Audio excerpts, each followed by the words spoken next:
อีเราเลยไปประตูกว้างสุดอ๋อแรงสิก็ไปที่หูเบียนยี่ห้อเนี่ยว่าจู่หวยให้ยุ่งอีเราเลยไปประตูกว้างสุดสีดังอีเราเลยไปไอ้ก็ตู้ยีหายีน้องไม่ใส่เราเลยไปก็ยีน้องที่ก็ยีน้องยีห้อยน้องเสียบก็vừa chú chưa hải bộ chú quang còi ở thăm chứ nếu hay y con thảo tệ con làm gì kín anh hỏi với bạn nhớ là skill lúa chiên không sai giá là nó đom sa mông hùng diệp thì bữa sau cháu mình thổi chia là hà mông hùng diệp thì cái này mình bài biểu đó mình thảo hoàng ship mông sẽ tập biểu ấy giờ tao biểu là tu tao rằng của tôi yếm thì tao nó khen tại vì cho đút về dày giá chuẩn dài này chỉ có mẹ mình mà nó tươi của ba thì sao mình nó sao khép cũng bà cho đua tu nó khép vừa thì to vì đi là cái mua nhà hàng gì gì hàm nhà nào chửi bán tôi giờ nên hàng gì cũng chín nhà nhá yếm có gì biểu chỉ lo to mình sửa cho bà yếm tôi tham thảo á thì luôn là mày ham tôi mà thấy nó ham gì với tôi vừa rồi lại có anh nói thì bà việc có có nhà bây giờ mình suy thì bà tôi giờ mình tôi nhà nào bà cái gì tao không tu rồi ham đi không bà với tôi thì vô gì thôi gã anh muốn xem nào mình thấy bà tế chén anh thấy dùng ta phun vừa ba mươi xe là xe muốn ham mà cái nhiều ta chỉ không phải nào cái ý sao mà rồi có một tầng phụ mình thì họ chỉ không phải phụ gì buổi tối mà chủ yếu nó là bên để quay để cho giống như nhá nó rồi là như bố mà chú tao miền là tu chìm tao giờ xe nào bố tê đùa có đùm lỗ mua buôn mua nè rồi nó má tao lỗ khui cái sợ khe quá nhỉ buôn quá này bố có yếm mọi theo là sắp này theo ta khe giống như rồi nó bố lỗ bia tao hay vi phong tất cả nó chết tao bố khác là phải phụ gì nè nó cái nó sợ xuân nhỉ má ta năm tất cả này và chín hùng thì tôi nhá thì mấy tôi làm mà mấy cái của mày á thì phải quả là tụi mình thì có thể cái buổi chiều tụi mình nó sườn theo suy chứ tôi theo bệ mà nó sửa chín hùng đau quá nay hỏi gì con thảo gì đúng không bố mà thì nói như mà y chiều ấy nó tao chiều quả nó thiên hùng kỹ xe miền bể đi làm nhiều tao một con thì thảo thiên hùng ấy thì kỹ xe miền tại vì chiếu về số ấy thì luôn nghe chủ miền khó tổ số ấy thì luôn nhúng phụ số thì luôn mong thì với bà ở đó ta chỉ mong giáo tổ để có thằng bố hai chiếu của bố nó cũng sợ ạ khi sơ mà chiếu vào cái hệ bố mất tung nhé số thì hô con lắm tung nhé miền khó tổ là bà miền ta là bà nó bám tung nhé số chứ mình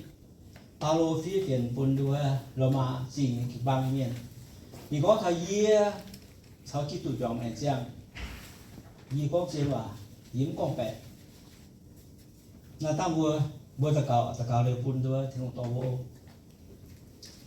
hàng kia thì tao tiền cho thiếu à lại gì là chơi gì như bây giờ hỏi rồi tao chơi được miền hiện nay bộ số mày lại gì đua to dùng quần rồi bảo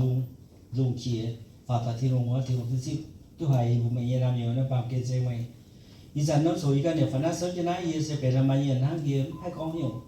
ý em tôi biểu to hồi chiến nhiều rồi thông giả thì bây giờ con chỉ chịu vậy em bài tài hay con chỉ注意他就别人不讲都好不去帮mình mà tỏi bị nhau on là nên nhau vì của con này này chỉ ở chiều ý cũng làm số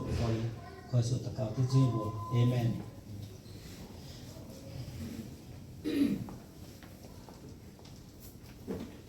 mà gắn từ khi sâu nó con ở vùng cả nãy palo con được à palo con được phía bún lò mà cái bang quả này là con ye sau khi tụi cho mình chiang ye con chiên và mấy con bè ye cái này hiểu mà xin đi cũng chiên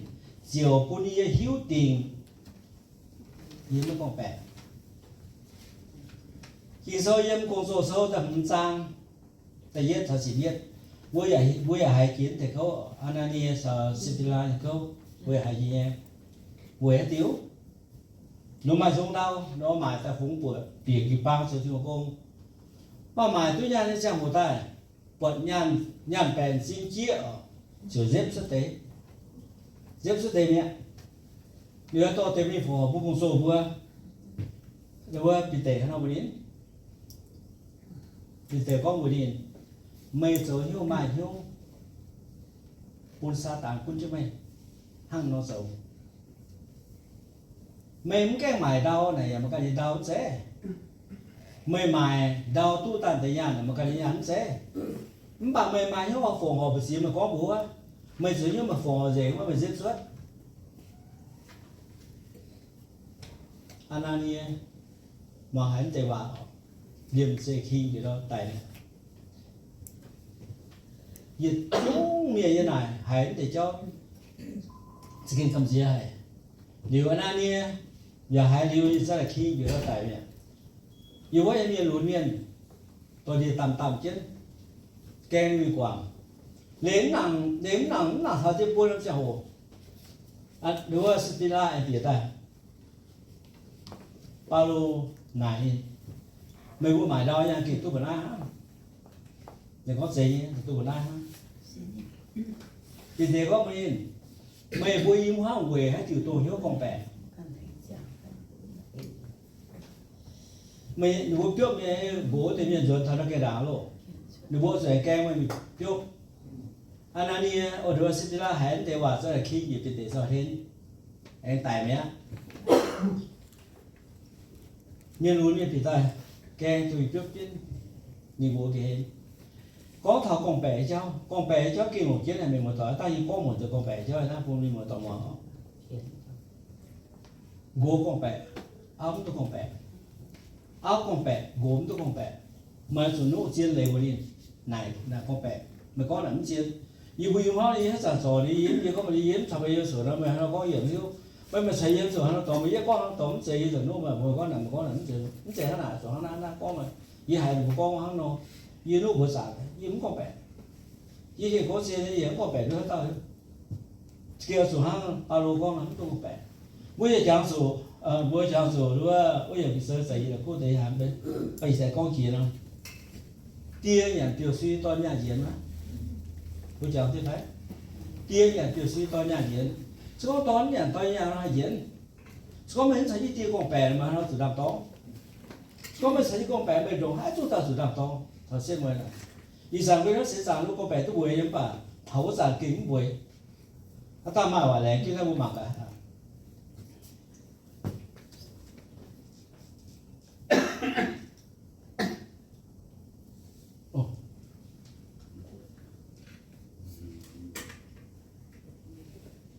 cái có điểm mọi lỗ nó là nhau thì nên nó yếm số mấy số tại chúa trang ở chỉ chúa trang tại chúa yếm giờ cha dòng xe như miền xin mà đút chủ tình chú ý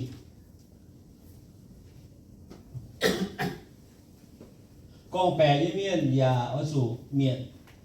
sử dụng sâu tại mình ra tại lội yếm ở chủ miền gì chiếu ở miền gì con bè như miền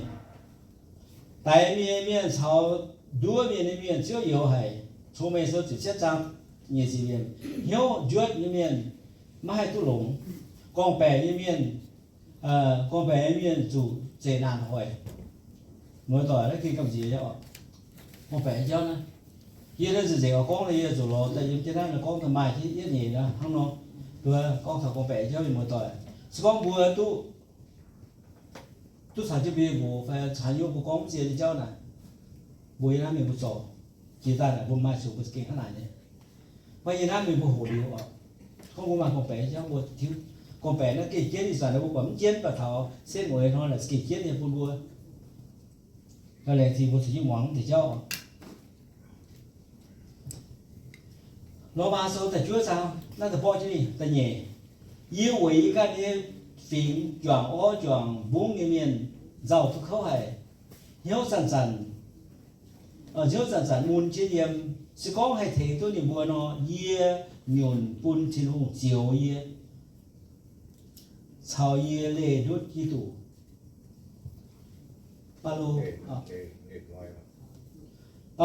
Paulo cái người cái trường phim miền Israel miền vừa rồi Israel miền đấy phim miền kinh nom hồ có họ y hay tao nhiều nó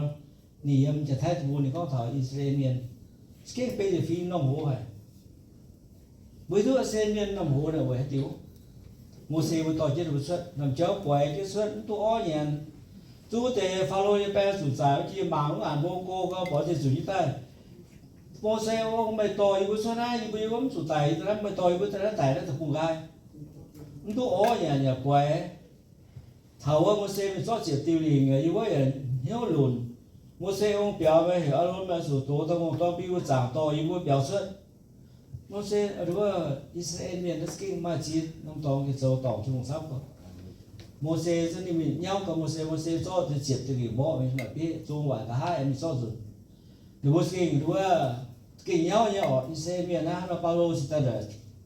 tôi nào về rồi giàu tôi không có gì hay châu hay nhiều hay thiện tôi mua coi nhau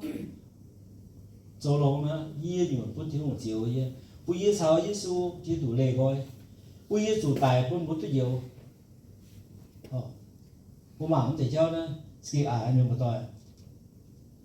bố tôi suy sẽ miền bố căn là thế bé đi qua đấy sẽ bố cái hiểu sự hỏi na vì bố Hồ Chí Minh có thảo đâu bố ở chỗ sau chỉ tụ họp nhau rồi họ tăng bố mạng cái ta phải nên bố Israel miền tông thiên hùng kín ta bên đi na nhiều nên bố tu quật nên quật nên hình xuất như giang làm thiên hùng tu sáu nên bố lệnh kia xăm nhiều nghe qua ya pun le là nên bố hiếu tu hang hay nó giảng thiên hùng ya chip thiên hùng chip như thiên hùng nghe qua ye buổi hết điều hai ba trăm tao này ye buổi hết điều á luôn thế này nó xăm là thiên hùng thì không kiến được kiến thì sẽ nghe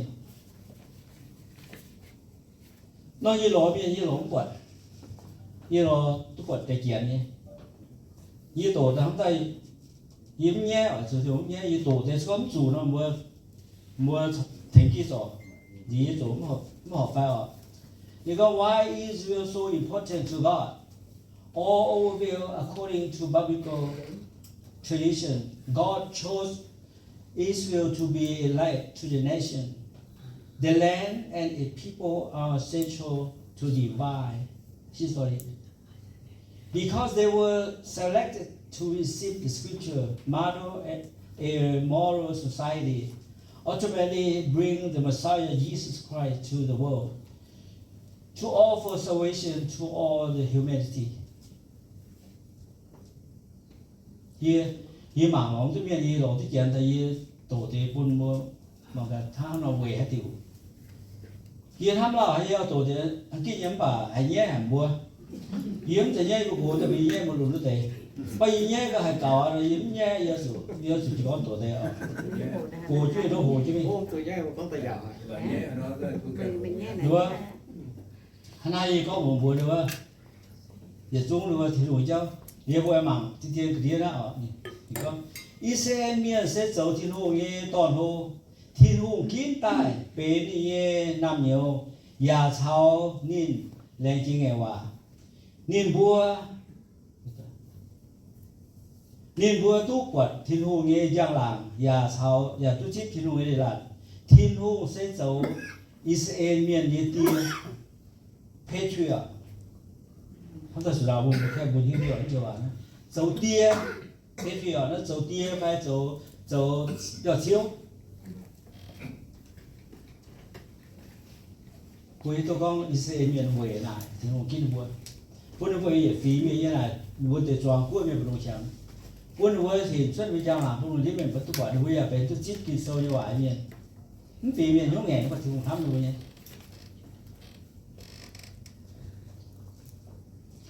nó mà tại Chúa ra tặng nhiệm niềm vui sẽ走mai mình tàu lỗ ở tề ông Thái sẽ phun chỉ tụ xuất sẽ bên ba miền và yếm những người như bốn sát tài ở choáng miền ở chủ hiện liu xây thiên hùng tông cún màn nguội u tàu amen Israel miền ông Thái chỉ làm cái gì thì này rồi đúng không mình tàu lỗ miền mà xuất sát tài chỉ tụ xuất sẽ bên ba miền về nên thăm hải vùng thiên miền ở ta chủ của ruộng chỉ tụ cái này bên tô miền ở bà nín rồi đúng không 你本身把它把面能把你能这把面你多面把你他买我说面嘛你อย่าตรงคุ้นมันอย่าตรงเสมันหรือเต้าจีตู่เสทิ้งหุงกันฮันน่ะมันหมดอย่าจุ้งมันเมียอย่าจุ้งว่าสู่ฟุสูเซงนี่ทอมันก็มันต่อยเอเมนการที่เอาสุดท้ายบุยหอยมาลองกูว่าเสียงยังได้จุดผิวเมย์หรือว่าจีนยันเจ้าผู้มุติวผู้มังมาเปลี่ยนล้อมาสเปกจังจะเจียบเยี่ยมสก้องเวกีตู่เยี่ยมโอ้สก้องกีตู่เยี่ยมไม่บัวยี่เหี้ยวไม่คุ้นไม่บัวยี่ซินอ้อยสุลายจุยสุไตไม่บัวยี่ลิวนตู้จังเจียน为主没波朝基督学晓面，